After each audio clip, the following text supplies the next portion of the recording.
The letter arrived on a Tuesday morning in August of 1876, bearing news that would uproot Catherine Thornhill's entire existence from the ordered streets of Boston and transplant her into a world she could scarcely imagine. Catherine stood in the parlor of her aunt's brownstone, the telegram trembling between her gloved fingers as she read the words again, hoping they might somehow rearrange themselves into a different message. Her uncle, a man she had never met but who shared her late father's blood, had died unexpectedly on his ranch in Wood River, Nebraska. The property, along with all his holdings, now belonged to her as his sole living relative. The lawyer's follow-up letter explained that she needed to travel west immediately to claim her inheritance or risk losing everything to creditors and land speculators, who were already circling like vultures.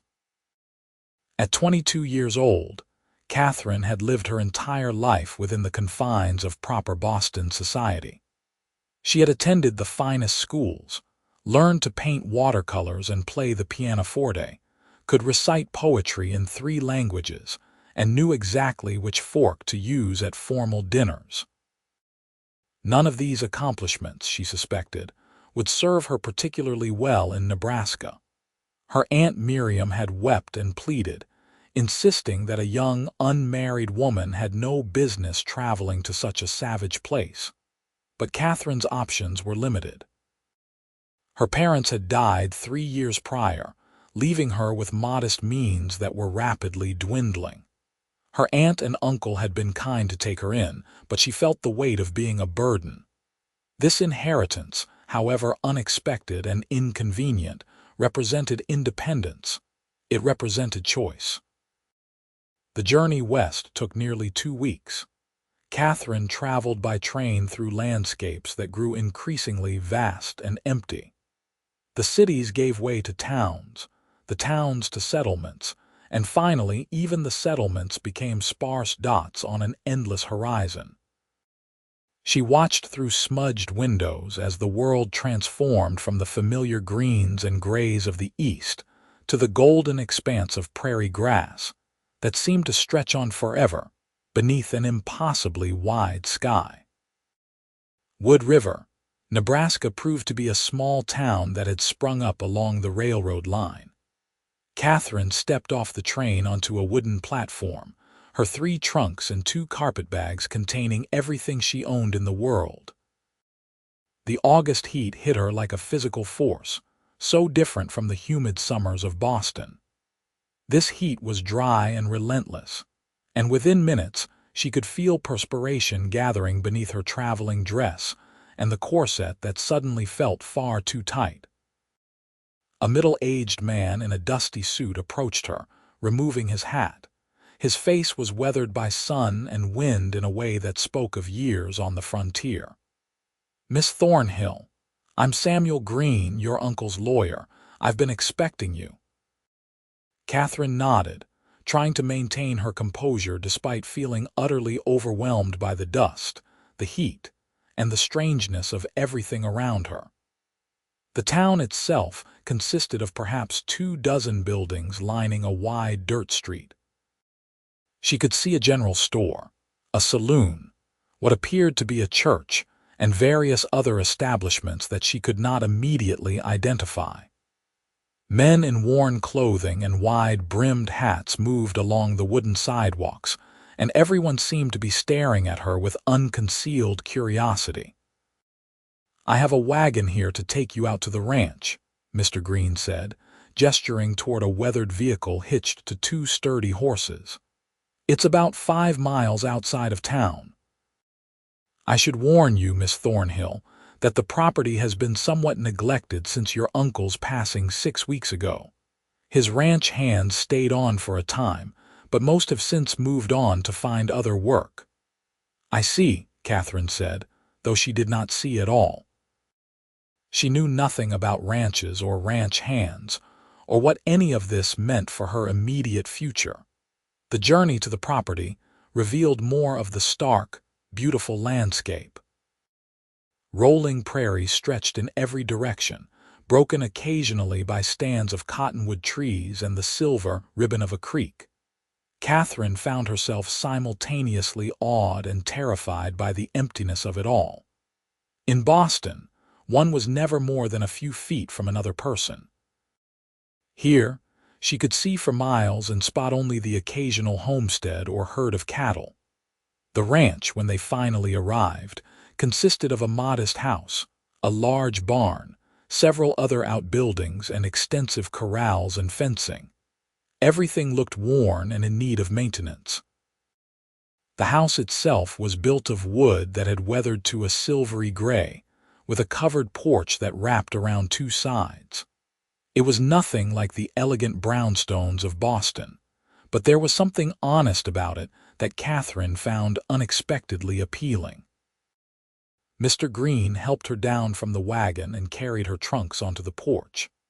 "I've arranged for Mrs. Henderson from town to come out tomorrow to help you settle in and show you where everything is. She kept house for your uncle occasionally. As for the ranch itself, well, I'm afraid that's a more complicated situation." He spent the next hour explaining the details of her inheritance.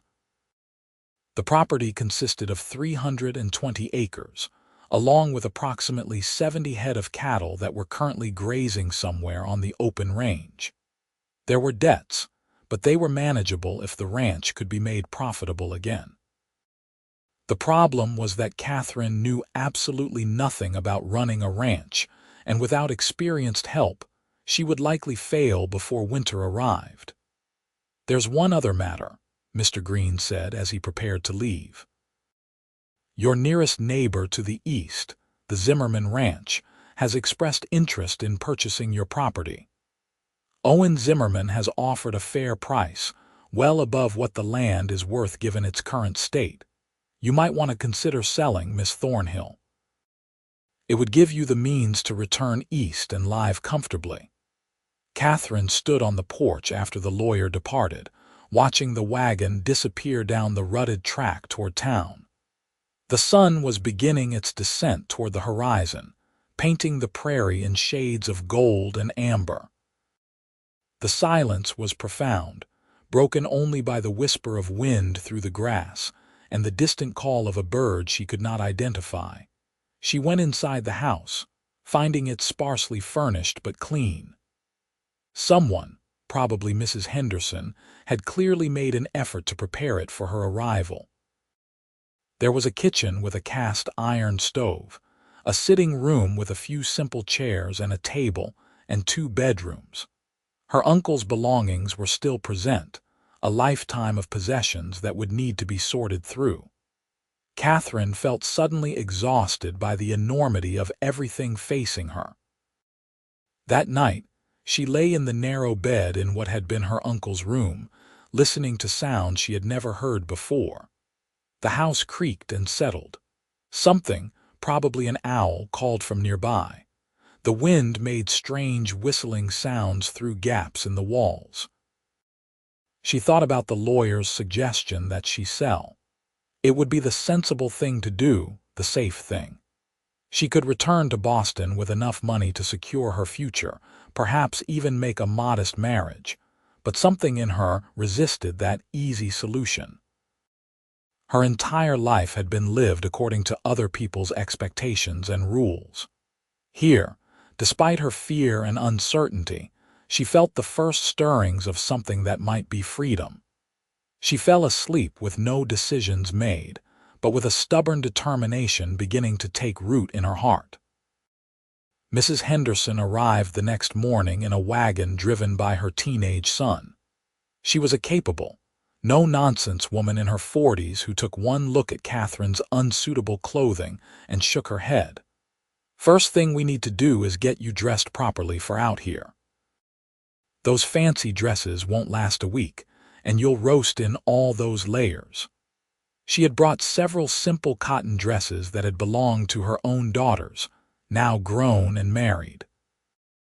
They were plain and practical, nothing like the fashionable garments Catherine was accustomed to, but they were cooler and easier to move in. Mrs. Henderson also provided a wide-brimmed hat to protect against the sun. "Now then," the older woman said once Catherine had changed, "let's talk about what you're facing here. Your uncle was a good man, but he was getting on in years and the place shows it. The house is sound enough, but the barn needs work and those fences won't hold cattle much longer. You've got maybe 20 chickens that have been fending for themselves, though several have probably been taken by coyotes by now. The well is good, which is a blessing. And somewhere out there you've got cattle, though finding them and managing them is another matter entirely." Catherine listened, trying to absorb this flood of information. "I don't know anything about any of this," she admitted. "In Boston, I never even visited a farm." Mrs. Henderson's expression softened. "I figured as much. You're going to need help, Miss Thornhill. Real help from someone who knows ranching. Have you thought about hiring someone? I'm not sure I can afford to hire anyone, at least not until I understand the financial situation better." "Well, you might talk to Owen Zimmerman. He's your neighbor to the east, runs a successful operation. He's young yet, maybe 26 or 27, but he knows ranching. Learned from his father before the old man passed. Owen's got a good reputation, fair and honest. He might be willing to give you some advice or at least point you towards someone who could help." Catherine remembered Mr. Green mentioning that this Zimmerman wanted to buy her property. The lawyer said Mr. Zimmerman had made an offer to purchase the ranch. "That's true, he did, but don't let that put you off. Owen's not the type to cheat a widow or orphan. If he made an offer, it was a fair one. And if you decide to keep the place, he'd help you anyway because that's the kind of man he is. Out here, we help each other. It's the only way to survive." After Mrs. Henderson departed with promises to return in a few days, Catherine spent the afternoon exploring her property. The barn was indeed in poor condition, with several boards missing and the roof sagging in places.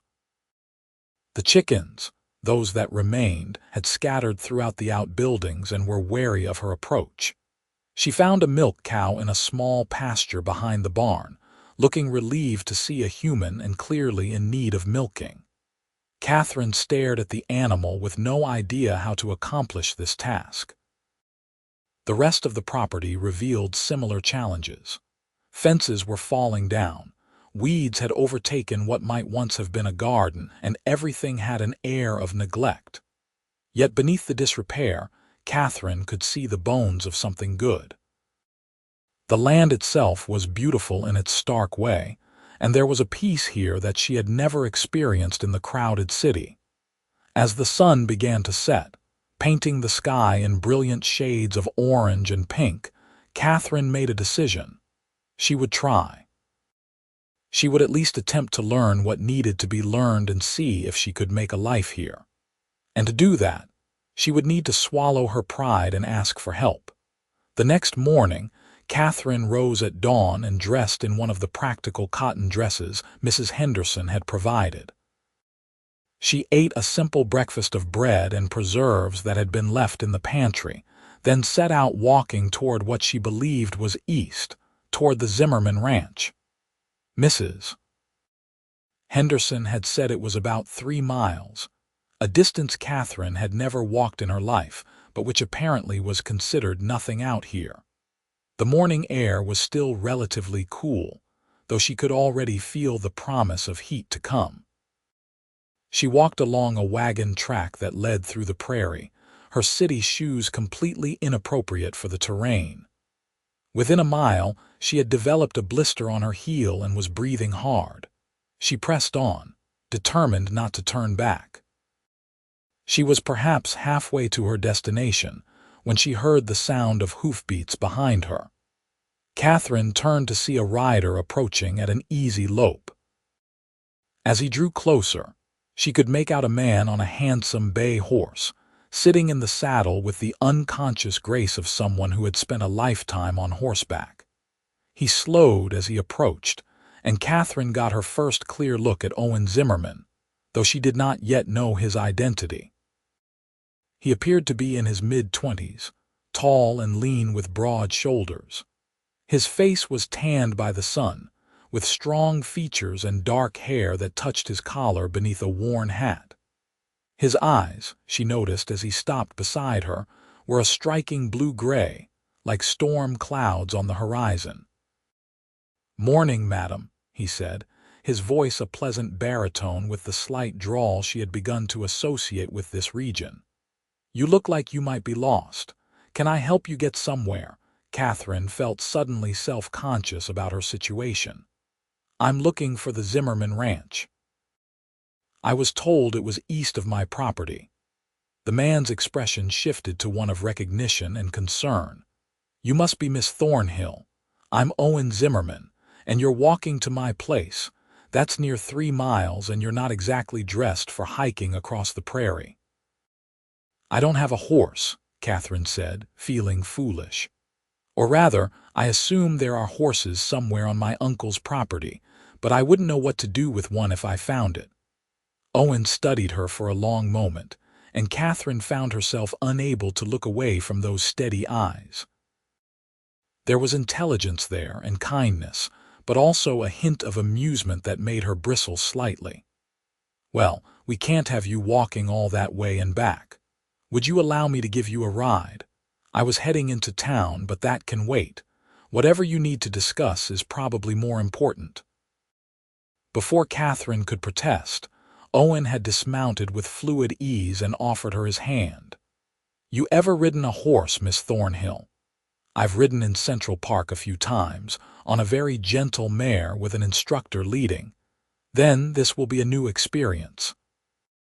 "Come on, I'll help you up, then mount behind you so you don't have to worry about controlling the horse. Fair warning, it's not like those park rides." Catherine allowed him to help her onto the horse, which seemed enormously tall from her new vantage point. She sat side saddle, as was proper, though she noticed Owen frowned slightly at this. Then he swung up behind her with easy strength, settling into the saddle and reaching around her to gather the reins. Catherine found herself suddenly very aware of his proximity, the solid warmth of him at her back, the strength in the arms that bracketed her on either side. "Hold onto the saddle horn," Owen instructed. "I'll take it slow, but you'll want something to steady yourself." They set off at a walk, and Catherine discovered that riding like this, actually sitting on the horse rather than watching it from a carriage, was entirely different from her few sedate experiences in the park. She could feel the animal's muscles moving beneath her, the rhythm of its gait, the warmth of its body. Behind her, Owen sat with relaxed confidence, and she found his presence oddly reassuring despite the impropriety of their position. "So you've come from Boston to claim your uncle's place," Owen said as they rode. "That's quite a change. How are you finding Nebraska so far?" "It's very different," Catherine admitted. "Everything is so big and empty, and I'm discovering that I know absolutely nothing useful for living out here." "Most things can be learned if you're willing to put in the effort. What were you coming to see me about?" Catherine hesitated, unsure how to broach the subject. "I need help. Advice, really. I don't know anything about ranching, and the property is in poor condition. Mrs. Henderson suggested I speak with you, though she also mentioned that you've made an offer to purchase the land." "I have," Owen confirmed. "Made the offer to your uncle's lawyer when it looked like the place might be sold off to settle debts. It's good land, and I could use the additional acreage. But that doesn't mean I'm trying to cheat you or pressure you into selling. If you want to keep the place and work it, I respect that, and I'm willing to help however I can." "Why?" The question came out before Catherine could stop it. "Why would you help me when it would benefit you if I failed and had to sell?" Owen was quiet for a moment, and Catherine felt him shift slightly behind her. "Out here, we have a saying, we're all neighbors and neighbors help each other." There's too much land and too few people to go around making enemies or taking advantage of folks. Besides, your uncle was a good man. He helped my father when we first came out here, gave us advice when we needed it. I figure I owe it to his memory to help his niece if she needs it. They reached the Zimmerman ranch, which proved to be considerably more prosperous than Catherine's property. The buildings were well maintained, the fences strong and straight, and she could see cattle grazing in the distance. Owen's house was larger than hers, a solid structure with glass windows and a well-tended yard. Owen helped Catherine down from the horse, his hands strong and steady at her waist. For a moment they stood close together, and Catherine noticed that he smelled of leather and sun-warmed skin and something else. Something clean and masculine that made her pulse quicken in a way she did not entirely understand. He stepped back, breaking the moment. "Come inside. I'll make some coffee and we can talk about what you need." The interior of Owen's house was neat and surprisingly comfortable for a bachelor's home. The furniture was simple but well made, and everything was clean and ordered. He led her to the kitchen, where he set about making coffee with the easy competence of a man accustomed to caring for himself. "Before we talk about what you need to learn," Owen said as he worked, "let me ask you something. Do you want to keep the ranch? Really want to? Or are you considering the idea because you feel like you should?" Catherine thought about the question seriously. "I don't know," she finally admitted. 2 days ago, I would have said the sensible thing was to sell and return to Boston. But there's something about this place, about the freedom of it, that appeals to me. I've spent my whole life being told what to do and how to behave. Out here, I could make my own choices, live my own life. That is, if I can learn how to survive." Owen nodded, a slight smile playing at the corners of his mouth. "That's an honest answer. I can work with honest. Here's what I think. You've got maybe 2 months before the weather starts to turn. That's not much time to learn everything you need to know, but it's enough to figure out if this life is something you can handle. I'm willing to teach you the basics, help you get your property in order. At the end of that time, you'll be in a better position to decide if you want to stay or sell." "What would you want in return?" Catherine asked cautiously. "Nothing. Like I said, we're neighbors, but I won't lie to you. If you do decide to sell, I'd like first option to buy. That's all." They spent the next hour discussing the immediate priorities. Catherine needed to learn to care for the animals she had, to identify what repairs were most urgent, and to locate and assess her cattle. She needed to learn to ride properly, to handle basic ranch tasks, and to understand the rhythm of life on the prairie. "Can you milk a cow?" Owen asked at one point. "No." "Can you harness a horse?" "No." "Can you shoot a gun?" "Absolutely not." Owen ran a hand through his hair, looking somewhat daunted. "We've got a lot of work ahead of us, but we'll start with the basics. How about we begin this afternoon? I can come over to your place and show you how to care for the chickens and milk the cow. Tomorrow we can work on some of the more urgent repairs. And then, if you're willing, I'll teach you to ride properly." True to his word, Owen arrived at Catherine's ranch that afternoon. He showed her how to scatter feed for the chickens and collect eggs, demonstrating where to look in the barn and outbuildings for nests. Then came the more daunting task of milking the cow. "Her name's Bessie," Owen said, leading Catherine into the small barn where the cow waited patiently. "She's got a gentle temperament, which is good for a beginner. Come on, I'll show you how it's done." Catherine watched as Owen demonstrated, his strong hands working with surprising gentleness. The milk sang into the bucket in steady streams, and Bessie stood placidly, clearly content. Then it was Catherine's turn. She settled on the stool, feeling awkward and uncertain. Her first attempts produced nothing but annoyed sounds from the cow. Owen knelt beside her, guiding her hands to the correct position, showing her the proper rhythm. His hands were warm over hers, calloused from work but gentle in their instruction. "Like this," he said quietly, his breath stirring the hair near her ear. "Firm but not rough. Think of it as a conversation between you and Bessie. You're asking her for something, not demanding it."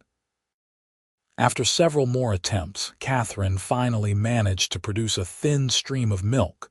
It was hardly impressive, but Owen praised her effort. "That's a good start. It'll get easier with practice. You'll need to milk her twice a day, morning and evening. Can't skip it or she'll get uncomfortable and could get sick." They moved on to other tasks. Owen showed her where her uncle had stored feed for the animals, how much to give them, and how to check for signs of illness or injury. He pointed out which repairs were most urgent and which could wait. Throughout it all, he was patient and thorough, never making her feel foolish for her ignorance. As the sun began to lower toward the horizon, Owen prepared to leave. "I'll come by tomorrow morning early. We'll work on patching that hole in the barn roof before it rains. And Miss Thornhill, you did well today.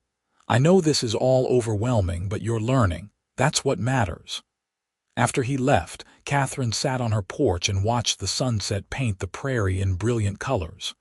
She was exhausted, her hands sore from unfamiliar work, her dress dusty and stained. Yet she felt something she had not experienced in years, a sense of accomplishment. She had learned something real and useful today. She had taken the first steps toward independence. Over the following weeks, Owen became a regular presence at Catherine's ranch. He arrived most mornings at dawn, often bringing supplies or tools she needed. Together they repaired fences, patched the barn roof, and worked on countless other small tasks that kept a ranch functioning. He taught her to recognize the signs of changing weather, to understand the needs of her animals, and to see the land not as empty space but as a complex ecosystem. Catherine proved to be a quick study, though she made plenty of mistakes along the way. She left a gate open once, allowing the chickens to scatter across the property, and she and Owen spent 2 hours tracking them down.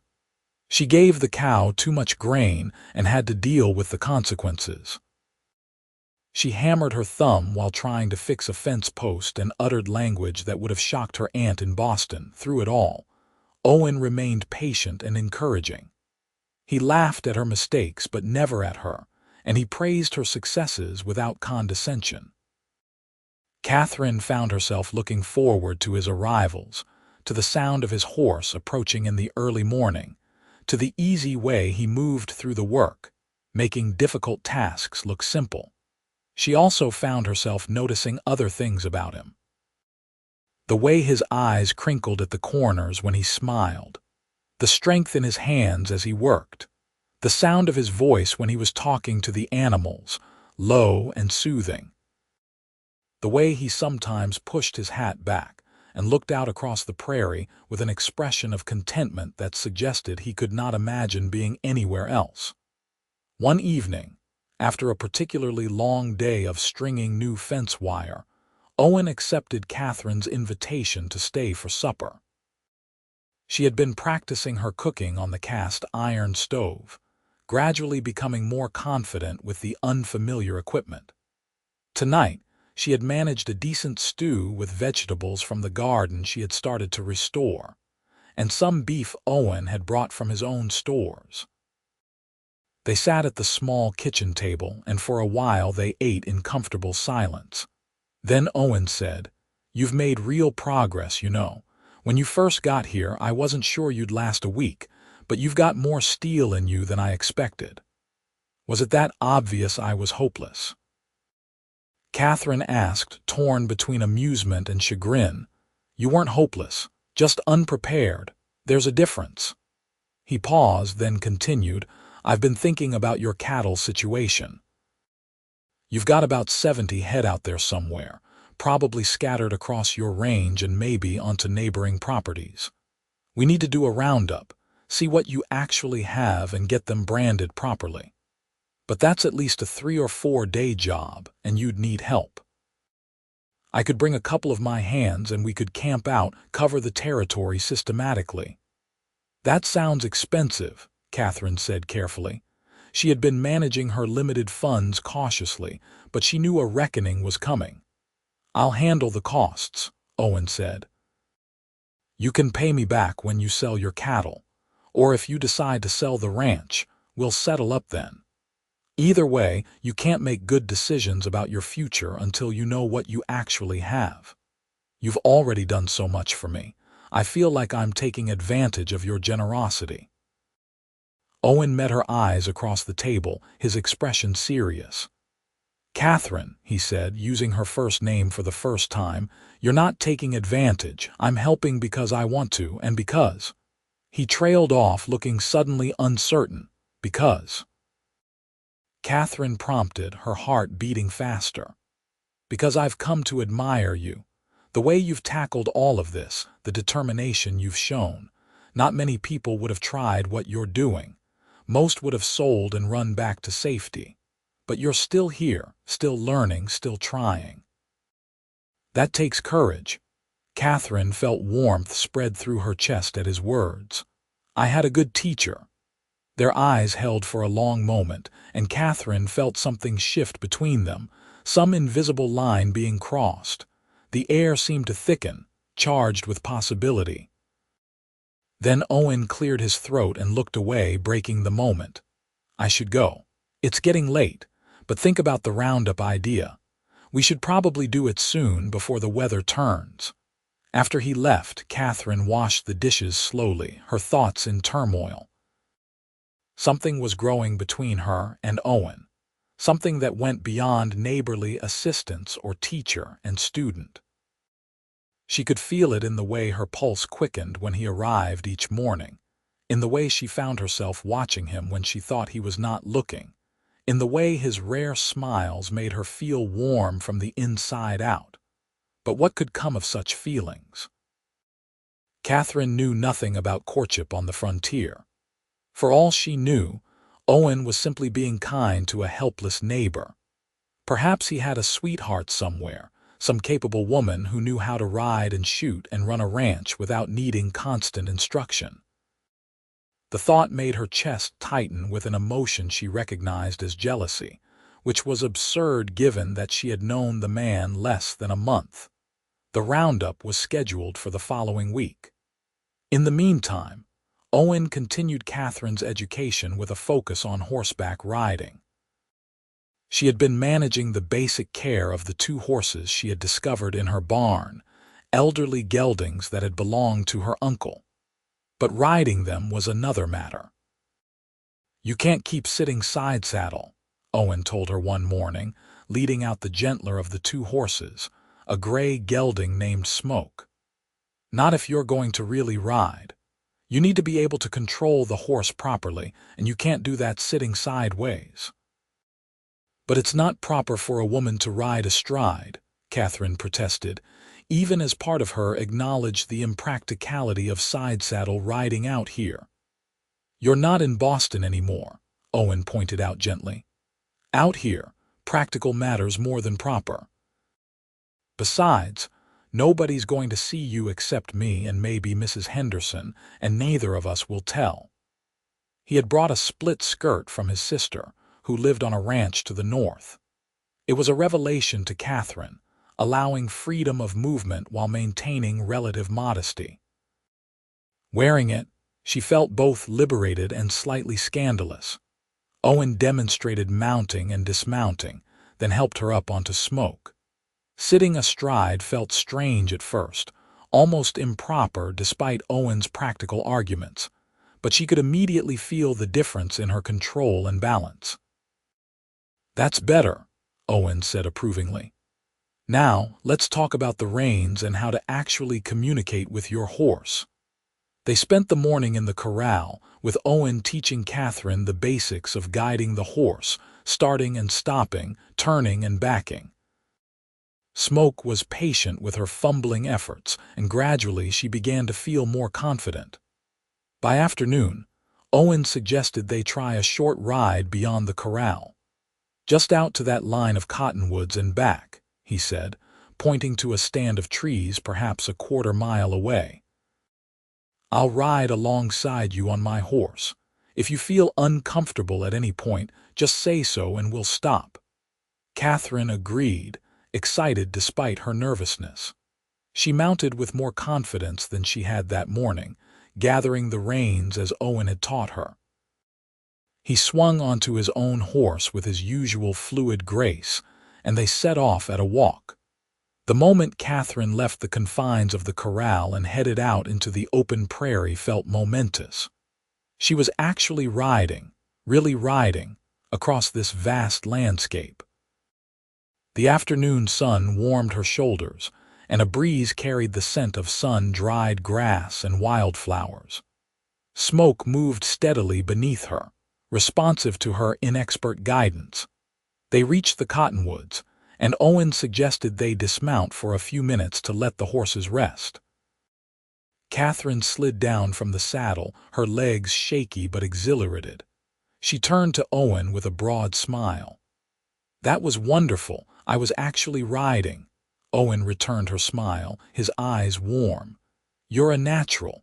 Another few weeks of practice and you'll be ready for the roundup."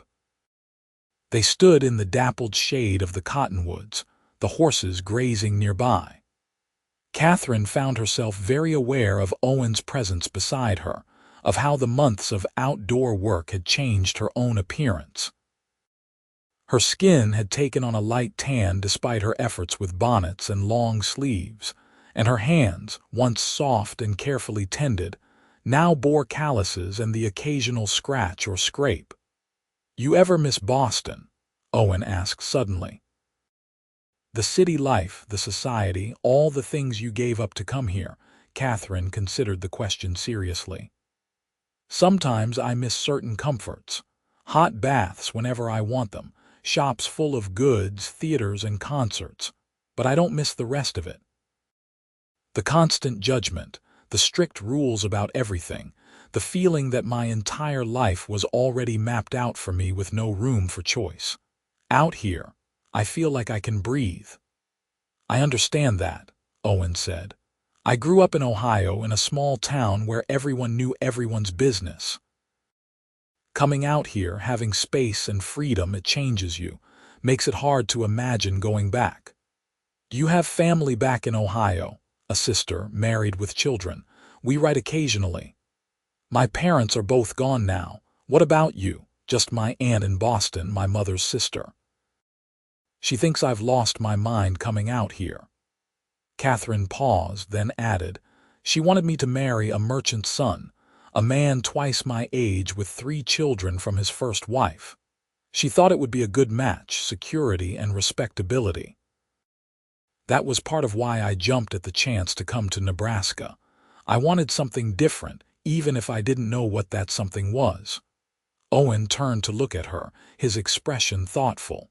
"And now that you're here, do you have any idea what you want?"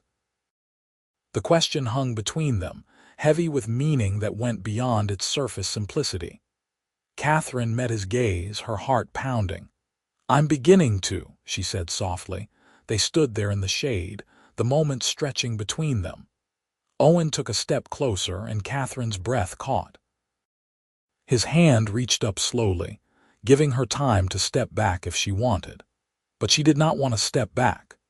His fingers brushed her cheek gently, and Catherine felt as if every nerve in her body had suddenly become aware of his touch. "Catherine," Owen said, his voice rough with emotion, "I need to tell you something. These past weeks teaching you, watching you transform from a city woman into someone who belongs on this land, I've developed feelings for you. Strong feelings. I know I shouldn't. I know you're my neighbor and I'm supposed to be helping you, but I can't seem to stop myself from caring." Catherine's heart soared even as her mind raced with 1,000 thoughts. "Owen, I feel the same way. I have for a while now. I kept thinking I was being foolish, that you were just being kind, but I hoped." She did not get to finish the sentence. Owen's other hand came up to cup her face, and then he was kissing her, gentle at first and then with growing passion. Catherine had been kissed exactly twice before, chased pecks from acceptable suitors under her aunt's watchful eye. This was entirely different. This kiss made her feel as if she was on fire, as if the ground had shifted beneath her feet. She kissed him back with enthusiasm if not expertise, her hands clutching his shoulders for balance. When they finally broke apart, both breathing hard, Owen rested his forehead against hers. "I've been wanting to do that for weeks," he admitted. "Every time you smiled at me, every time you succeeded at something new, I wanted to kiss you. But I didn't want to take advantage, didn't want to make you uncomfortable when you were depending on my help." "You could never make me uncomfortable," Catherine assured him.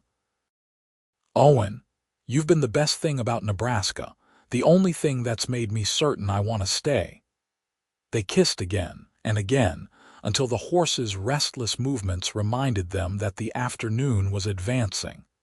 They rode back to Catherine's ranch slowly, neither wanting the day to end. When they arrived, Owen helped Catherine unsaddle Smoke and care for the horse, their movements synchronized in a way that spoke of growing familiarity and comfort. "I'll come by early tomorrow," Owen said as he prepared to leave. "We need to get ready for the roundup, make sure you have everything you'll need." "But Catherine, this changes things. I want to court you properly if you'll allow it. I want everyone to know that you're spoken for." "I would like that very much," Catherine said, feeling her cheeks warm with pleasure and a touch of embarrassment. Owen smiled, that rare full smile that transformed his face, and then he was mounting his horse and riding away, though he turned back twice to look at her before disappearing from sight. Catherine went to bed that night with her lips still tingling from Owen's kisses, her heart full of a happiness she had never imagined. She had come to Nebraska expecting hardship and uncertainty. She had found those things, but she had also found something infinitely more valuable: the possibility of real love, freely chosen, with a man who respected her strength even as he acknowledged her weaknesses. The roundup proved to be one of the most challenging and exhilarating experiences of Catherine's life. Owen brought two of his ranch hands, capable men named Tom and Pete, who treated Catherine with respectful courtesy, once they understood she was learning the trade. They set out early one morning, each rider leading a spare horse and carrying bedrolls and supplies for several days on the range. Catherine discovered that riding for hours across rough terrain was vastly different from her brief jaunts around her property. By midday of the first day, her legs and back ached in ways she had not imagined possible. But she gritted her teeth and pushed through, determined not to slow the others down or prove herself incapable. They located the first group of cattle, her uncle's brand visible on their hides, grazing in a valley several miles from her property line. Owen taught Catherine the basics of moving cattle, showing her how to position her horse to encourage the animals to move in the desired direction. "Don't chase them," he instructed. "Guide them. You want them to think moving is their idea, and watch out for the old bull, he can be stubborn." By the end of the first day, they had gathered perhaps 20 head and were driving them toward a temporary holding area Owen had selected. Catherine was exhausted, every muscle in her body protesting, but also strangely satisfied. She was doing real ranch work, contributing something tangible. They made camp as the sun set, and Tom proved to be a surprisingly good cook over an open fire. Catherine sat on her bedroll, gratefully accepting a plate of beans and salt pork. The men talked easily about ranching matters, and Catherine found herself participating in the conversation, asking questions and offering observations. They treated her as one of them, not as a delicate city woman to be coddled. When it came time to sleep, Catherine found herself nervous about the propriety of spending the night in such close quarters with men. But Owen had clearly thought about this, positioning her bedroll somewhat apart from the others and assigning Tom first watch, a subtle way of ensuring her safety and comfort. The sky overhead was filled with more stars than Catherine had ever imagined existed, an infinite expanse that made her feel both insignificant and part of something vast and wonderful. The second day was even harder than the first. They were covering rougher terrain, searching for scattered cattle. Catherine's horse stumbled once in a prairie dog hole, and her heart leaped into her throat, but Smoke recovered his footing and continued on. They found another group of cattle, including several calves that had been born since the last roundup. "Those need to be branded," Owen explained. "We'll have to rope them and bring them down for branding. Watch close. You need to learn how this is done." Catherine observed as the men worked with practiced efficiency. The calves were roped, brought to the ground without injury, and quickly branded with her uncle's mark while their mothers bellowed protests nearby. It looked brutal but was over quickly, and the calves scrambled up and returned to their mothers within moments. "You want to try roping one?" Owen asked with a slight grin. "I don't think I'm ready for that," Catherine admitted, probably wise, "but you'll learn eventually. It's a necessary skill out here." By the end of the third day, they had located most of Catherine's cattle. The final count was 62 head, fewer than initially reported, but still a valuable asset. They drove the herd back toward Catherine's property, and Owen helped her devise a plan for managing them through the coming winter. On the final night of the roundup, after Tom and Pete had rolled into their bedrolls and begun snoring softly, Owen came to sit beside Catherine. They were far enough from the others to speak quietly without being overheard. "You did well this week," Owen said. "Better than well, actually.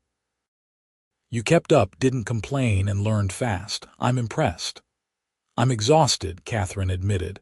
"Every part of me hurts, but I also feel accomplished in a way I never have before.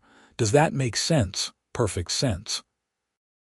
That's the satisfaction of real work, of building something with your own hands and effort." Owen paused, then added, "Catherine, I need to ask you something, and I want you to think seriously before answering." "All right," Catherine said, her heart beginning to race. "What are your intentions with the ranch?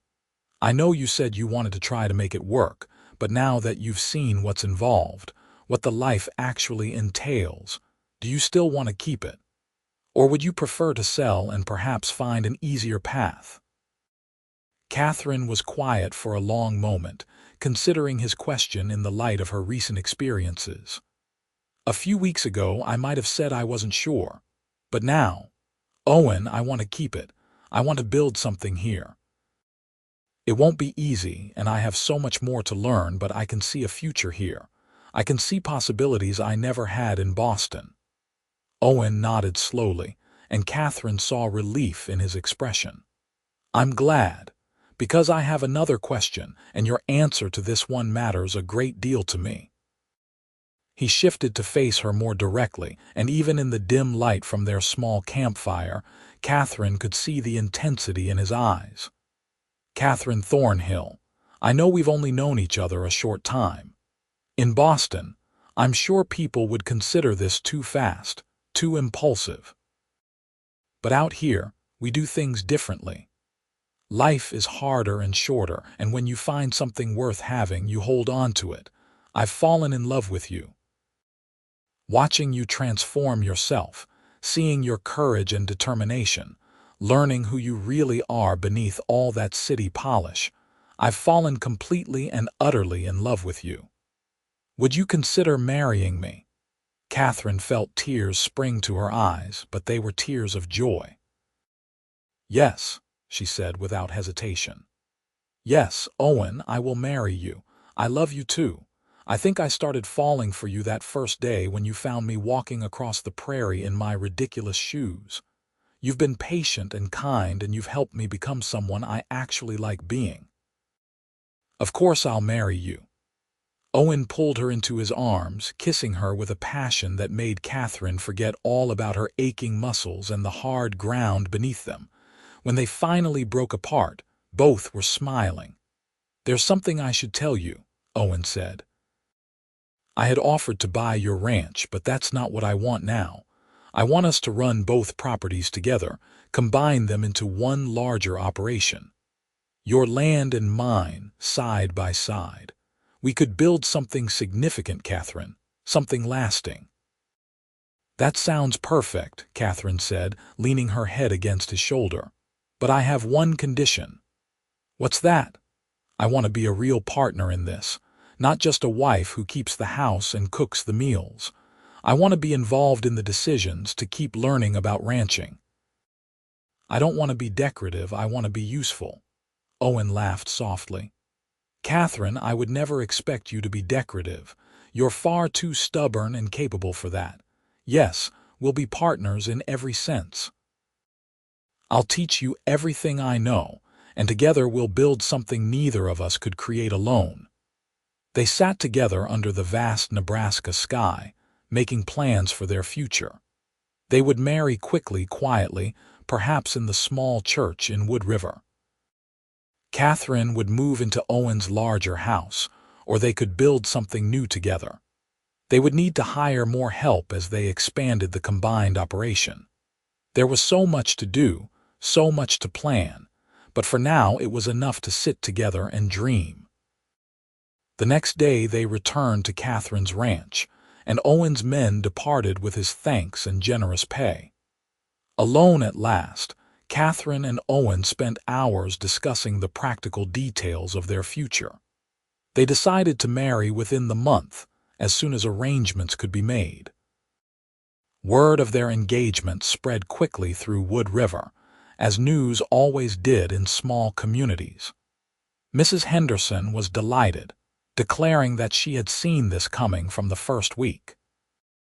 Mr. Green, the lawyer, expressed his approval and offered to help Catherine with the legal details of combining the properties. The townspeople, who had been curious about the Eastern woman who had come to claim her inheritance, now welcomed her more warmly as Owen Zimmerman's intended bride. Catherine wrote to her aunt in Boston, knowing the letter would take weeks to arrive and weeks more for any response. She tried to explain her decision, her happiness, the life she was building in Nebraska. She did not expect her aunt to understand, but she hoped for her blessing nonetheless. In the weeks before the wedding, Owen continued Catherine's education in earnest. He wanted her to be as prepared as possible for the life they would share. One evening, as the sun began its descent toward the horizon, painting the prairie in shades of gold and amber, Owen suggested they go riding. "I want to show you something," he said. "A place I go sometimes when I need to think. It's about an hour's ride, but we'll be back before full dark." Catherine agreed readily. Her riding had improved dramatically, and she now felt confident on horseback. They saddled their horses and set out across the prairie, riding side by side. The evening air was cooling after the heat of the day, and a light breeze carried the scent of sage and wildflowers. Owen led them to a rise that overlooked a broad sweep of valley. A creek wound through it, lined with cottonwoods, and in the distance Catherine could see both her property and Owen's, the boundaries meaningless from this height. The view was breathtaking, the land spreading out in every direction, vast and beautiful and full of possibility. They dismounted, and Owen spread a blanket he had brought. They sat together, watching as the sun touched the horizon and the sky began its transformation into brilliant sunset colors. "I wanted to bring you here," Owen said, "to show you what we're building. All of this, as far as you can see, this is our future. Our children will grow up running across this prairie, learning to ride and work cattle. We'll build something that lasts, something meaningful." "It's beautiful," Catherine said softly. Sometimes I still can't believe this is real, that this is my life now." "Believe it," Owen said, taking her hand. "You belong here, Catherine. You belong with me." The sun continued its descent, and Catherine felt a profound sense of peace settle over her. She thought about how much had changed in just a few short months. She had arrived in Nebraska frightened and unprepared, certain she would fail. Instead, she had found strength she did not know she possessed. She had learned new skills and discovered a love that transformed everything. "Owen," Catherine said, turning to face him, "there's something I need to say. Thank you. Thank you for seeing past my ignorance and fear. Thank you for teaching me, for having patience with me, for believing I could become someone worthy of this life. Before I met you, I thought I was weak. You showed me I was wrong." Owen cupped her face in his hands, his expression tender. "You were never weak, Catherine. Untrained, yes, but never weak. It takes real courage to leave everything you know and start over. It takes strength to admit you don't know something and learn it anyway. You had that strength all along, I just helped you find it."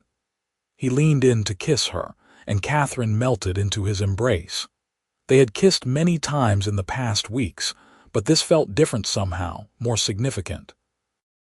Perhaps it was the setting, the vast beauty surrounding them, or perhaps it was the certainty of their future together. Whatever the reason, when they finally broke apart, Catherine felt fundamentally changed. "This is perfect," Catherine whispered, looking out at the sunset-painted landscape, at the life spreading before them. Owen smiled, his arm still around her, and said the words that Catherine would remember for the rest of her life. "So are you. You're perfect, Catherine, exactly as you are." They sat together on the rise until the last light faded from the sky and the first stars began to appear. Then they rode back through the gathering darkness, their horses knowing the way home, their hearts full of plans and dreams and love. The wedding took place on a crisp September morning in the Wood River Church. Catherine wore a simple dress of cream-colored wool, far more practical than the elaborate gown she might have worn in Boston, but beautiful in its simplicity. Mrs. Henderson had helped her with her hair, pinning it up and weaving in small wildflowers. Catherine looked at herself in the mirror and barely recognized the woman staring back. Her face was sun-touched, her hands bore calluses, but her eyes shone with happiness. Owen waited for her at the altar, looking handsome in his best suit. His expression when he saw her walking down the aisle made Catherine's heart skip. The ceremony itself was brief and simple, the vows traditional but no less meaningful for their simplicity. When the minister pronounced them husband and wife, Owen kissed her with such tenderness that Catherine felt tears of joy slip down her cheeks. The town had organized a celebration at the church hall, a modest affair but filled with warmth and genuine good wishes. Catherine met more of her neighbors, people who would become friends and allies in the years ahead. They brought gifts, practical things like preserves and linens and tools. One elderly rancher gave them a handsome bay colt, explaining that it came from the finest bloodline in the territory and would make a strong working horse. As the afternoon wore on, Owen whispered to Catherine, "Ready to go home? Home." The word had never sounded so sweet. They slipped away from the celebration, riding side by side back toward Owen's ranch, which was now their ranch. Catherine felt a flutter of nervous anticipation about the wedding night ahead, but underneath, the nervousness was certainty. This was right. Owen was right. Their future together was right.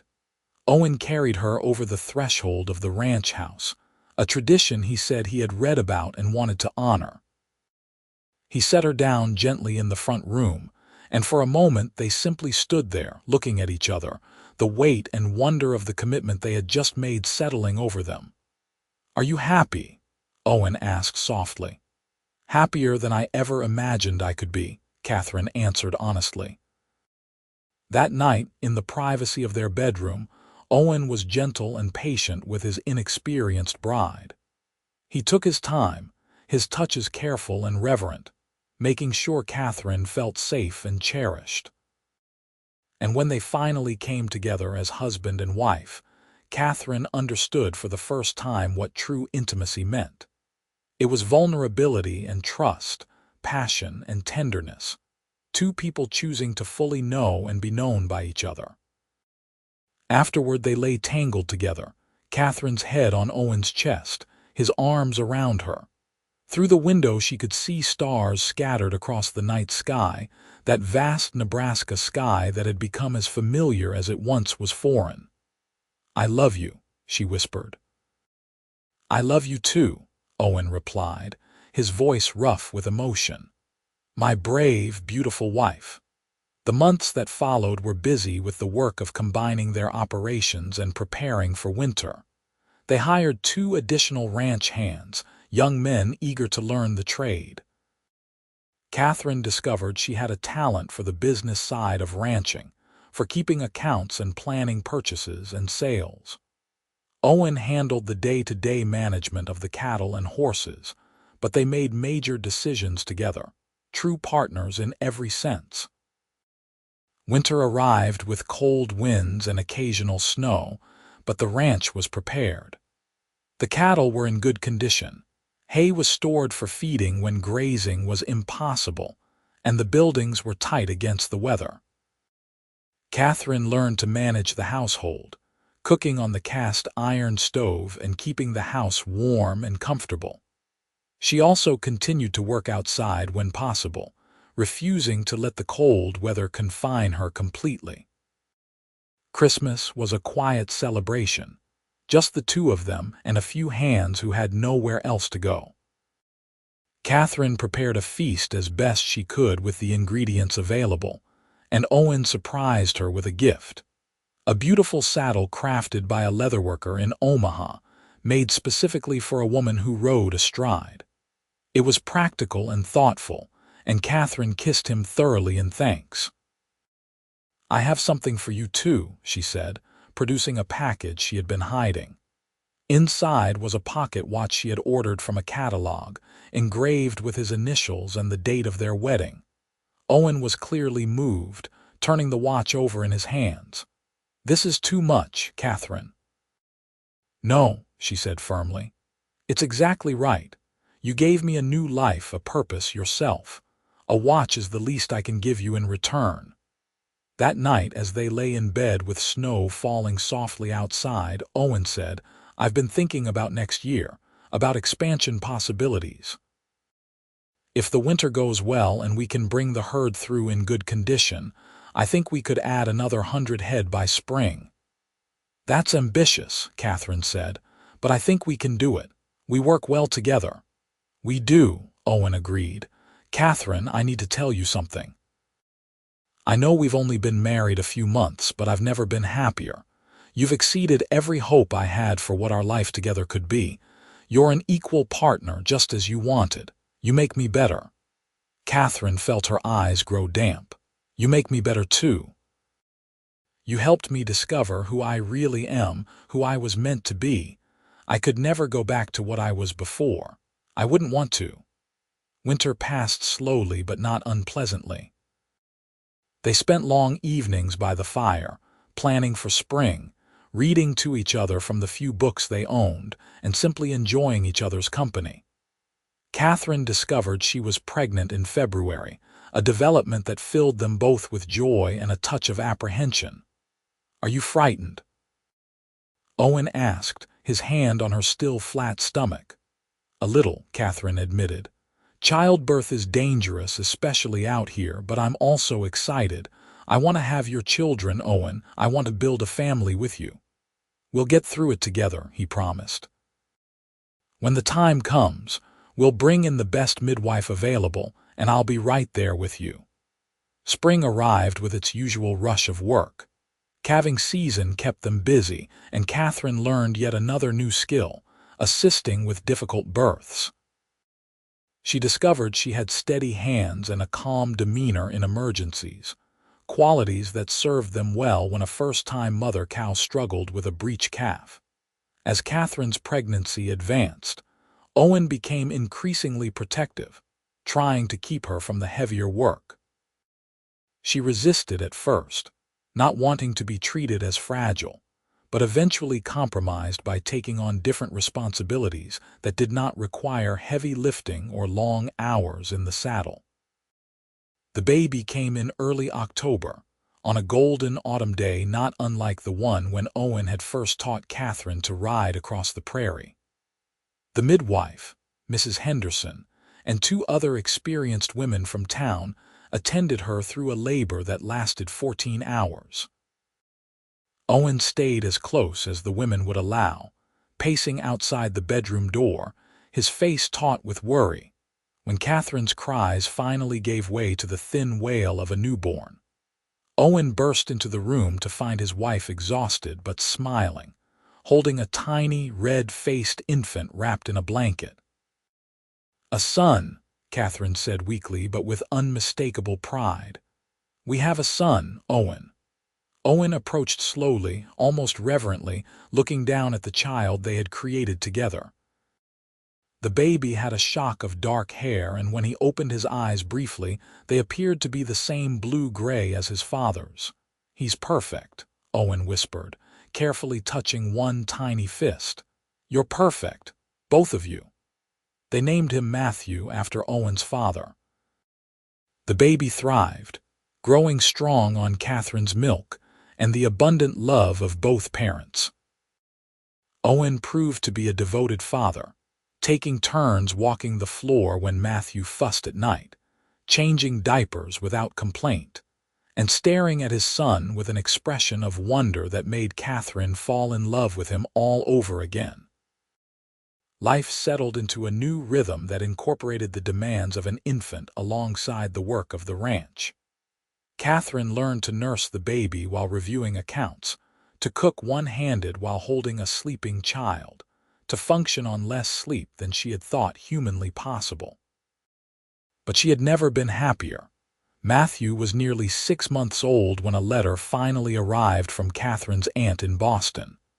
Mrs. Henderson had delivered it personally, knowing it was important.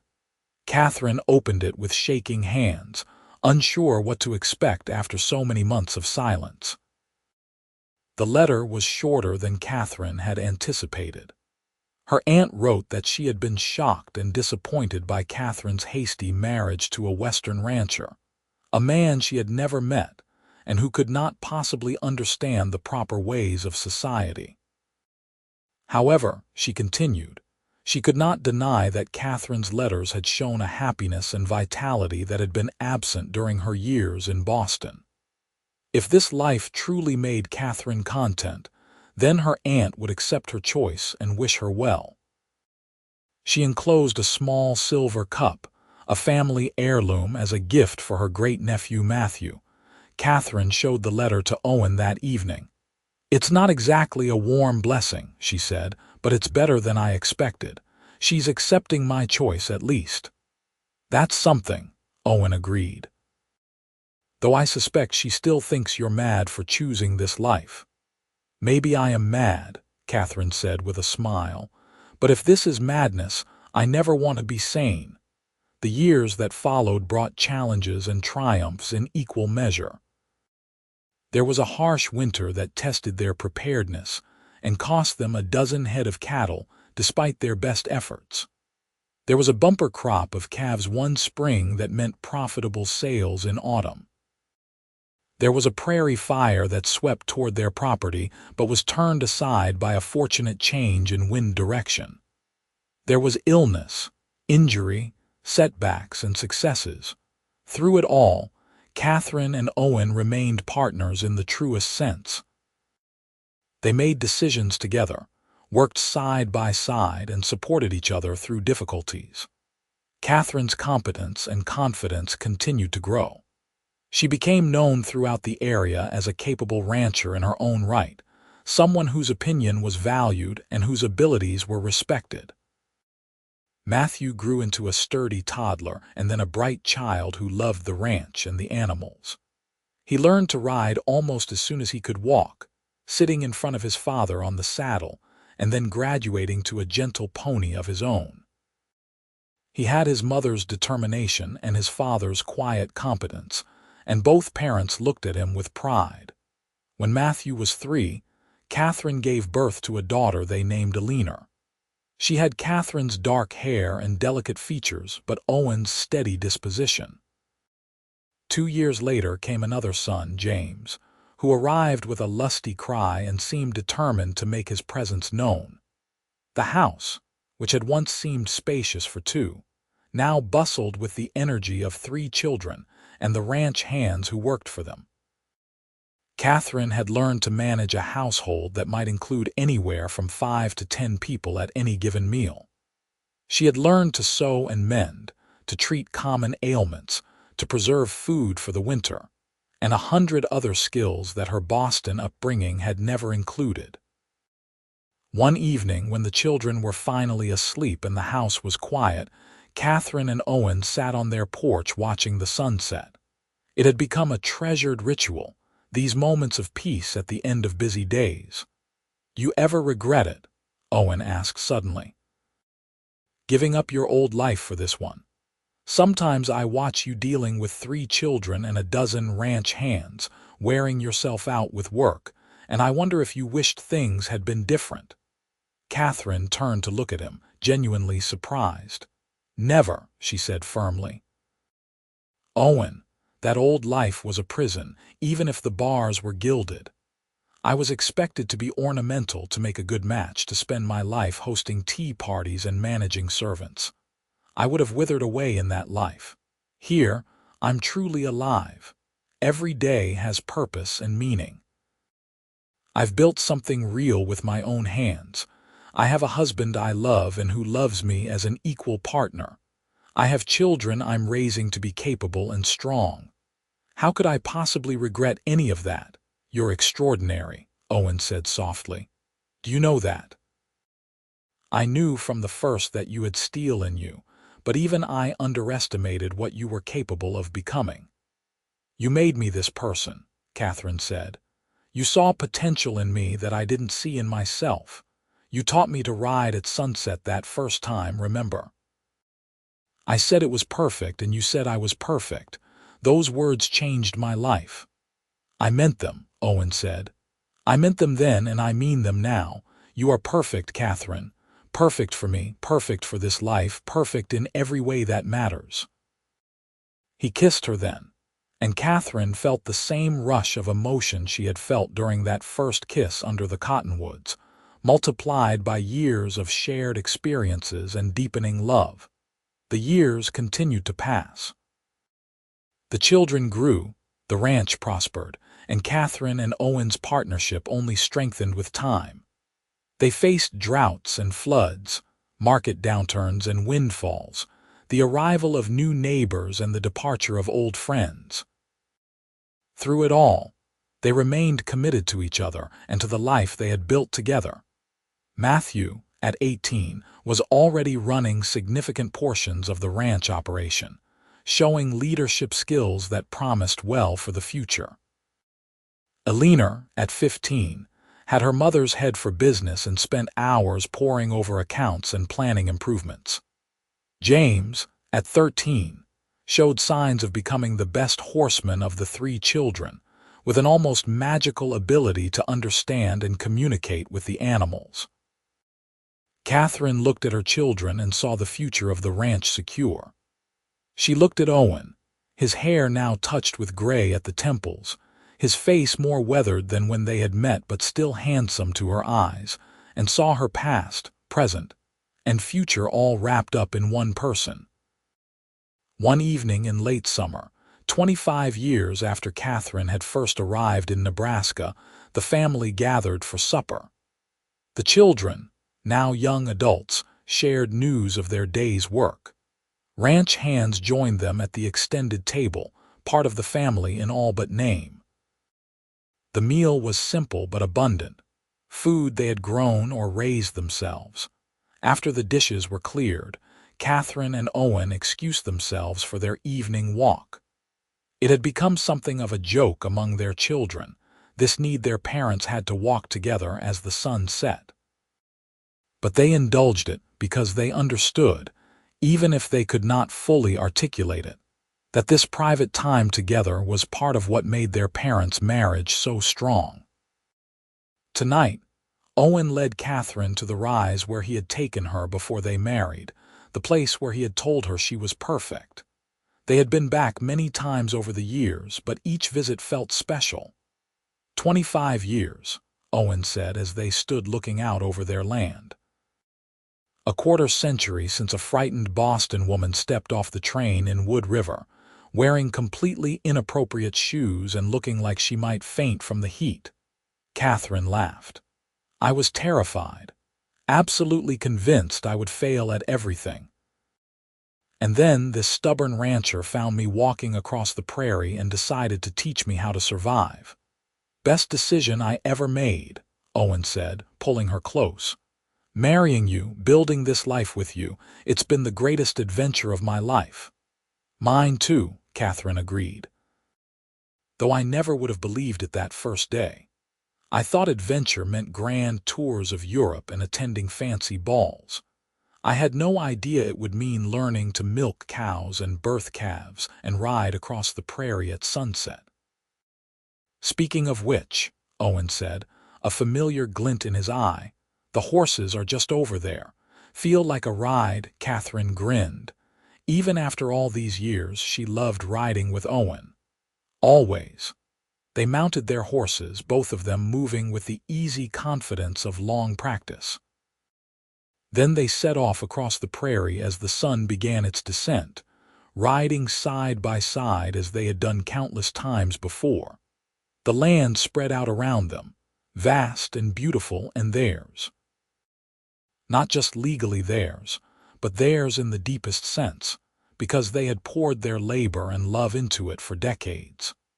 Every fence line, every building, every head of cattle bore the mark of their joint effort. As the sun touched the horizon, they slowed their horses to a walk, content to move through the golden light together. Catherine thought about the girl she had been, so lost and uncertain, and the woman she had become. She thought about the unexpected paths life could take, the ways that fear could transform into strength, and how the greatest adventures were often the ones you never planned.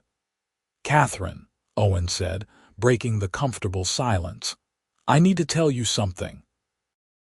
Catherine turned to look at him, noting the serious expression on his face. What is it? I just realized I never thanked you properly, for taking a chance on me on this life, for being brave enough to step outside everything you knew and learn something entirely new. For being my partner and my love for all these years. Thank you. Catherine felt tears sting her eyes, though they were happy tears. Thank you for teaching me to ride, she said softly. And I don't just mean on horseback. Thank you for teaching me how to ride through life with courage and purpose. Thank you for seeing who I could be and helping me become that person. They stopped their horses and sat looking at each other in the fading light. The moment felt sacred somehow, a recognition of everything they had built and everything they had become together. This is perfect, Catherine said, echoing the words she had spoken so long ago during her first riding lesson. Owen smiled, his eyes crinkling at the corners in the way she loved. So are you, he replied, just as he had that day. You're perfect, Catherine, you always have been. They rode back to the ranch slowly, watching the stars begin to appear in the darkening sky. Lights glowed in the windows of their house, where their children waited. Cattle lowed softly in the distance, and somewhere a coyote called. All the sounds of home, of the life they had created together. As they unsaddled the horses and put them up for the night, working in the comfortable silence of long partnership, Catherine reflected on the profound truth she had discovered over her years in Nebraska. Happiness was not about comfort or security or following the expected path. Happiness was about finding the place where you belonged, the person who saw your true self, and the courage to become who you were always meant to be. She had found all of that here, in this wild place, with this remarkable man. She had ridden west expecting nothing and found everything. And as she and Owen walked hand in hand back to their house, to their children and their future, Catherine knew with absolute certainty that she would not change a single moment of the journey that had brought her here. The children were getting ready for bed when Catherine and Owen entered. Matthew looked up from the ranch accounts he had been reviewing. "Good ride, perfect," Catherine said, sharing a smile with Owen that held 25 years of shared meaning. Elena appeared from her room. "Mother, I wanted to ask your advice about something. That land to the west that's come up for sale, I think we should consider purchasing it. I've run the numbers and I believe we could manage the expansion." Catherine settled into a chair, ready to discuss business with her capable daughter. This was her life now. Ranch business and children, sunsets and cattle, hard work and deep satisfaction. It was nothing like what she had been raised to expect, and it was everything she had never known she needed. As the evening wore on and the family gathered together, Catherine caught Owen's eye across the room. He was listening to James describe a particularly difficult horse training session, but his attention turned to her at her glance. They shared a look of perfect understanding, the kind of wordless communication that only decades of partnership could create. Later that night, lying in bed with Owen's arms around her, Catherine whispered into the darkness, "I love my life. I love our life, every bit of it, even the hard parts." Owen asked with gentle humor. "Especially the hard parts," Catherine replied. "They taught me what I was capable of. They showed me who I really am. Besides, the hard parts always made the good parts even better." "Like right now?" Owen asked, pulling her closer. "Exactly like right now," Catherine confirmed, settling against his warmth with a contented sigh. She drifted off to sleep thinking about how far she had traveled, not just in miles but in every way that mattered. The frightened girl who had stepped off the train in Wood River would scarcely recognize the confident woman she had become. But Catherine recognized her and was grateful for every difficult, rewarding step of the transformation. The years continued to roll by with their mixture of joy and sorrow, triumph and challenge. There were weddings to celebrate as the children found their own partners. Matthew married a neighboring rancher's daughter, a capable woman named Sarah who fit seamlessly into the family business. Elena surprised everyone by marrying a lawyer from Omaha, though she had no intention of leaving the ranch, and her husband proved willing to adapt to her life, rather than demanding she adapt to his. James eventually married a schoolteacher who had come west to teach in Wood River's growing school, a gentlewoman who softened his rough edges while appreciating his strength.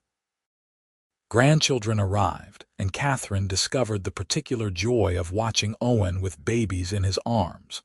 The gruff rancher transformed into a gentle grandfather who sang lullabies and told stories of the old days. She loved watching her own children parent their children, seeing the values and lessons she and Owen had taught being passed down to another generation. The ranch continued to prosper and expand. The original property that Catherine had inherited, combined with Owen's land and several subsequent purchases, now comprised over 2,000 acres. Their cattle operation was one of the most successful in the region, known for quality stock and honest dealing. Wood River itself had grown from a small railroad town into a thriving community with a proper main street, multiple churches, a school, and various businesses. Catherine had become one of the town's leading citizens, serving on the school board and organizing charitable efforts. She never forgot her own early struggles, and was always ready to help newcomers adjust to life on the frontier.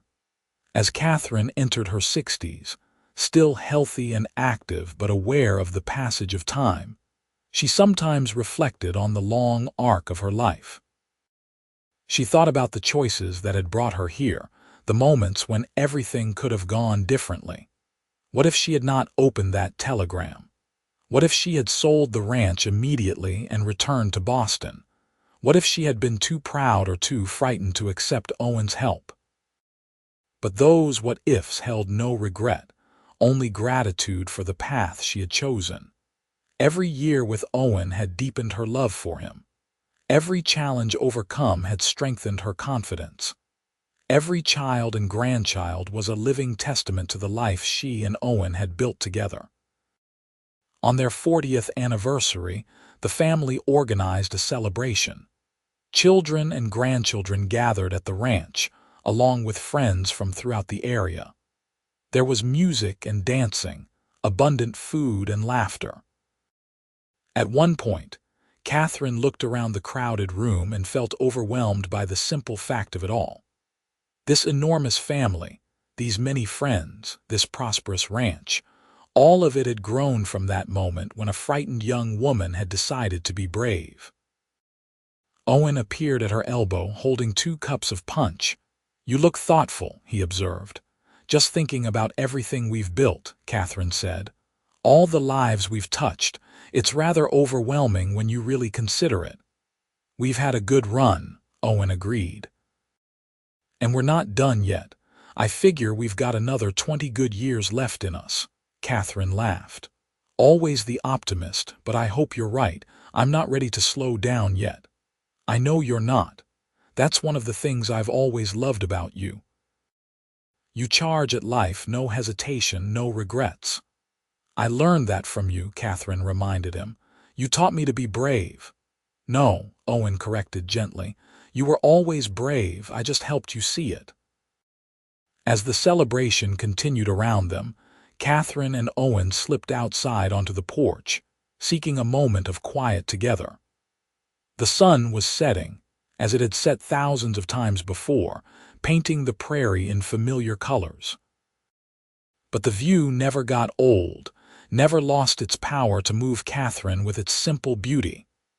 "Remember when you first brought me riding out here?" Catherine asked. "When you showed me the view from that rise and told me about the future we could build?" "I remember," Owen said.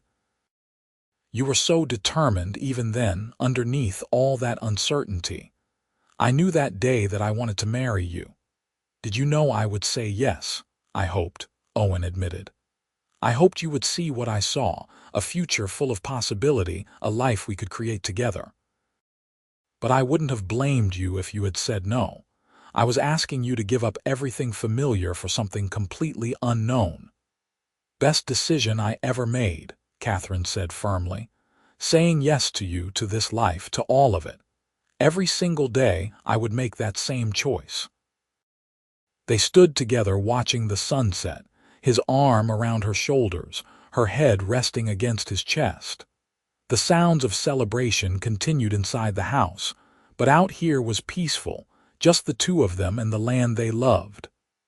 "I need to tell you something," Catherine said softly. "Something I've never quite found the words to express properly." "What's that?" Owen asked, his voice gentle. "You saved me," Catherine said simply. "Not just by teaching me to ride or helping me run the ranch. You saved me from a life that would have crushed my spirit. You showed me that I could be strong and capable and independent. You gave me room to grow and discover who I really was. You loved me not despite my strength but because of it. That's a gift I can never fully repay." Owen was quiet for a long moment, and when Catherine looked up at him, she saw moisture in his eyes. "Catherine, you saved me too. Before you came, I had a successful ranch, but I was lonely. I had purpose, but not joy. You brought light into my life, laughter into my house, meaning to everything I did. Watching you discover your own strength has been one of the great privileges of my life. Teaching you to ride was just an excuse to spend time with you. You would have figured everything out eventually, even without my help." "I don't think so," Catherine said. I needed you. I needed your patience and your faith in me and your steady presence. We saved each other, Owen. We made each other better." He kissed her then, a kiss that held 40 years of love and partnership and shared experience. When they finally broke apart, both were smiling through tears. "Come on," Owen said, taking her hand. "Our family is inside, our children and grandchildren. Let's go back and enjoy them." They returned to the celebration, to the noise and warmth and abundant love of their large family. Catherine moved through the room, accepting congratulations and good wishes, watching Owen do the same.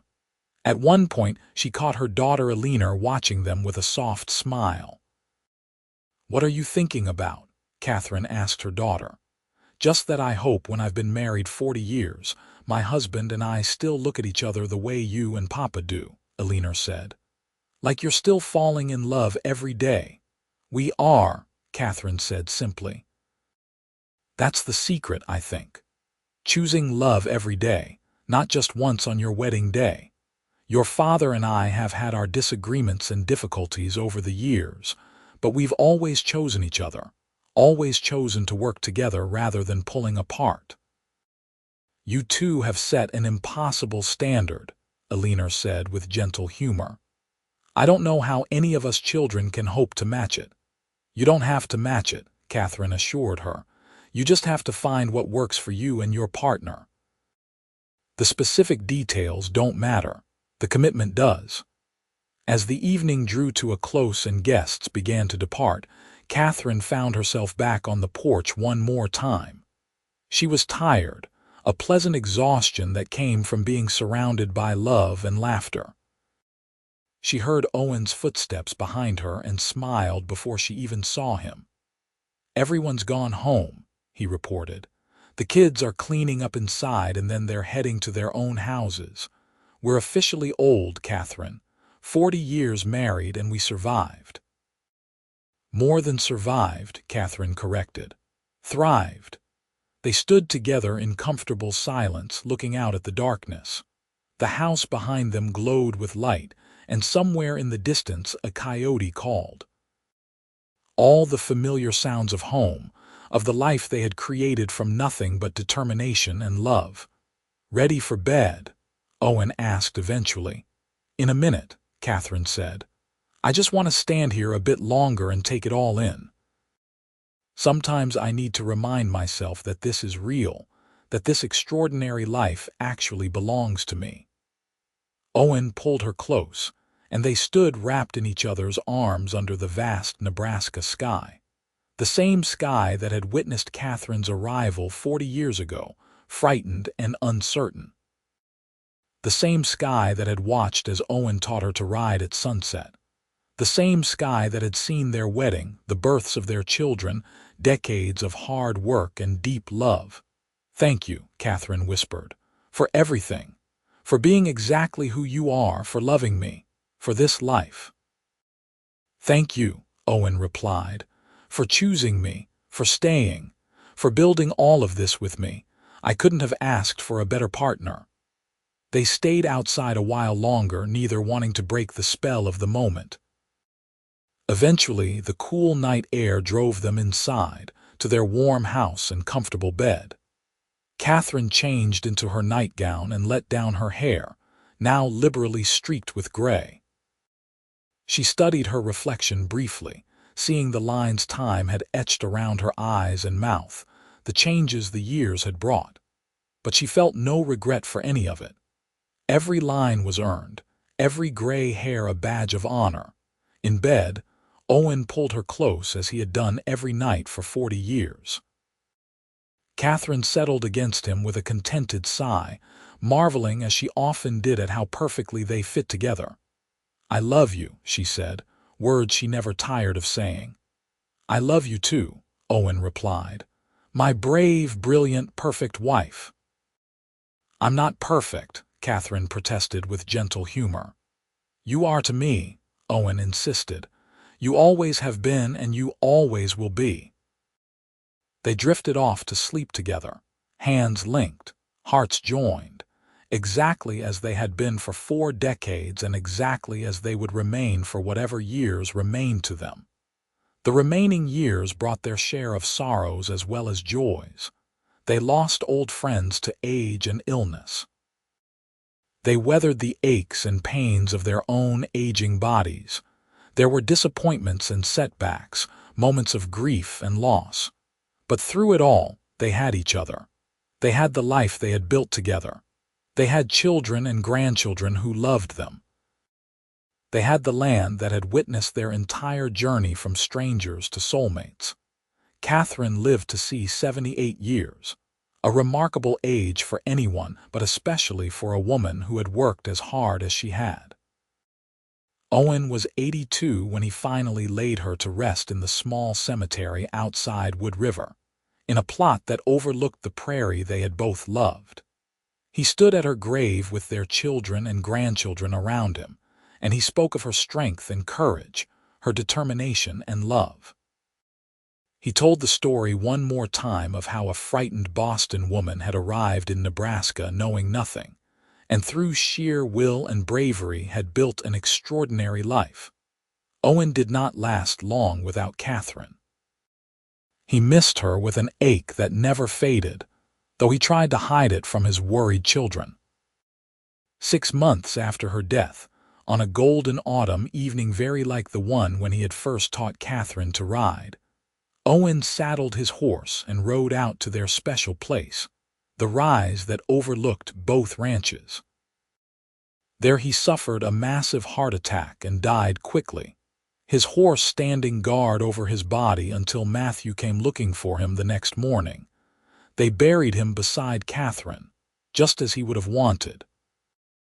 At the funeral, Matthew spoke of his parents' remarkable partnership, the way they had transformed 2 separate properties into a thriving enterprise, the way their love had been the foundation for everything that followed. "My father once told me," Matthew said, "that the moment he knew he loved my mother was during a riding lesson at sunset. She looked out at the prairie and said it was perfect. He told her she was perfect. That became their truth, the foundation of their marriage.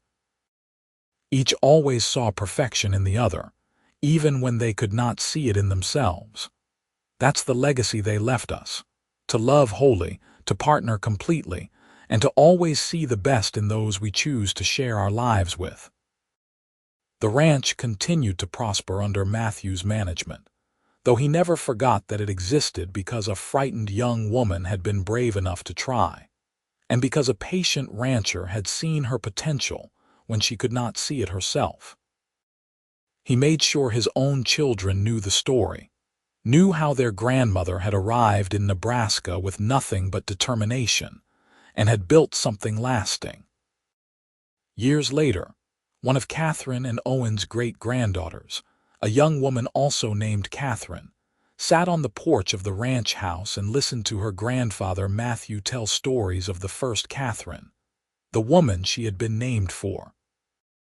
She listened to the story of the riding lesson at sunset, of "This is perfect" and "So are you." She listened to tales of courage and determination, of love and partnership, of 2 people who had found each other and built something extraordinary together. Did they really love each other that much? Young Catherine asked. Or is it just romanticized over the years? Matthew smiled, thinking of the countless times he had seen his parents steal away for sunset walks, the way they had always seemed to find each other across a crowded room, the quiet joy that had radiated from them even in their final years together. "It was real," he said firmly. "More real than anything I've ever witnessed. They were partners in every sense, equals who brought out the best in each other. Your great-grandmother used to say that your great-grandfather saved her. He always said she saved him. The truth is they saved each other, and in doing so, they built all of this." He gestured to the ranch spread out around them, the prosperous operation that supported 3 generations of family, the land that bore the mark of Catherine and Owen's labor and love. "That's what I want you to remember about them," Matthew continued. Not just that they built a successful ranch, though they did. Not just that they loved each other, though that love was extraordinary. Remember that they chose each other every day. Remember that they saw strength and capability in each other when the world might have suggested otherwise. Remember that the best partnerships are the ones where both people grow, where both people become more than they could have been alone. Young Catherine nodded, absorbing the wisdom.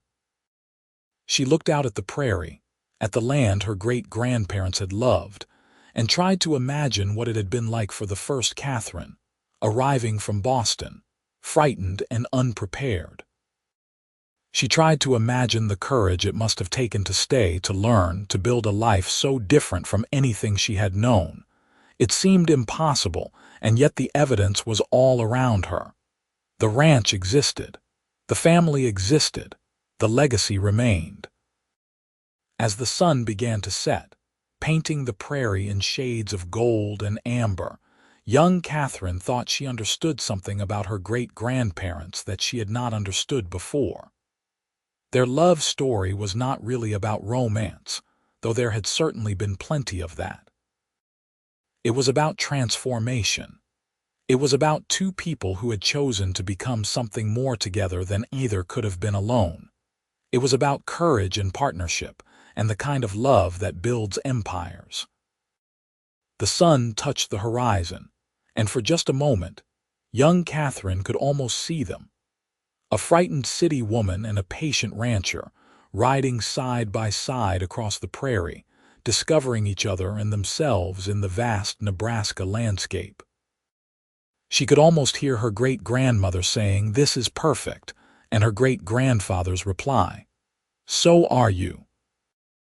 And in that moment, young Catherine understood that those simple words contained everything important: acceptance, love, partnership, and the courage to see perfection not in flawlessness, but in choosing to journey through life together, whatever challenges that journey might bring. It was a legacy worth preserving, a story worth remembering, and a model of love worth striving for. The sun set completely. Darkness settled over the prairie, and the ranch house glowed with light and life, standing as a testament to what two people could build when they chose to see the best in each other and themselves. The story of Catherine and Owen had ended, but its ripples continued outward through generations, a reminder that the greatest adventures are often the ones we never planned, and that sometimes the most perfect thing we can say to someone is simply, "So are you."